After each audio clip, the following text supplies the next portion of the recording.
অভাব দুনিয়ার সবচেয়ে বড় জাদুকর, যার জীবনে আসে তার আপন মানুষের মুখোশ খুলে দেয় নগদে।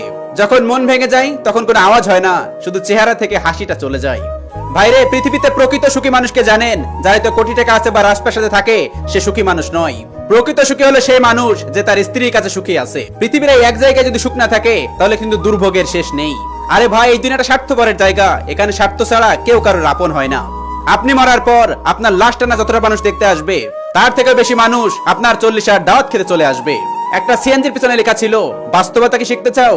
তাহলে বিপদে পড়লে আপনজনদের কাছে সাহায্যের হাত বাড়িয়ে দাও এবং তাদের ব্যবহার দেখে শিখে নিও বাস্তবতা কি। জীবনে অনেক অভিযোগ আছে, তবে অন্যের উপরে নয়, নিজের উপরে। চেহারা হাসির পিছনে যে কষ্ট লুকিয়ে রাখে সেই মানুষটা আমি। যাকে ভালোবাসার সাধ্য ছিল না আমার, তাকেই ভালোবাসতে গেলাম, তাই তো তার কাছ থেকে অবহেলাটাই পেলাম। একলা চলার সাহস রাখো, কারণ এই দুনিয়ার মানুষ জ্ঞান দিতে সবাই পারে, একবার বিপদে পড়ে দেখো পাশে কাউকেই পাবে না। বিছানায় শুয়ে স্বপ্ন দেখলে কেউ বালিশের নিচে টাকা রেখে যাবে না। এই পৃথিবীতে ভরপুর মেহনত করে টাকা কামিয়ে নিজের পরিচয় নিজেকেই দিতে হয়। তাই মনে রেখো, জীবনটা কিন্তু কোনো সিনেমা নয় যে 3 মিনিটের গানেই তুমি বড়লোক হয়ে যাবে। নাচতে হলে গান চালিয়ে নাচুন, পরের কথায় নাচেন কেন? ডিপ্রেশন কি আমাকে শেখাও? পরিবারে একমাত্র ছেলে আমি, যার কোনো ভাই নেই। আর দিনে দিনে বাবার বয়সটাও বাড়তেছে। একদিন সব ঠিক হয়ে যাবে, সেদিন আমি আর থাকবো না। নিজের ক্ষতি হলেও কখনো অন্যের ক্ষতি চাই নাই, তবু আমাকে শুনতে হয় আমার জন্য মানুষের নাকি শুধু ক্ষতি হয়। এখন আর অভিযোগ করি না কারোর উপরে, নিজের উপরে নিজেই রাগি। তোমাকে ভালোবেসে কিছু বুঝি আর না বুঝি একটা জিনিস খুব ভালোভাবে বুঝে গেছি, মায়া জিনিসটা খুব খারাপ। বিশ্বাস করো জান, আমি নষ্ট হতাম না যদি তুমি কষ্ট না দিতা। টাকার অভাবে আমি কারোর প্রিয় মানুষ হতে পারিনি, তবে কথা দিলাম একদিন আমি সবার প্রিয় মানুষ হব।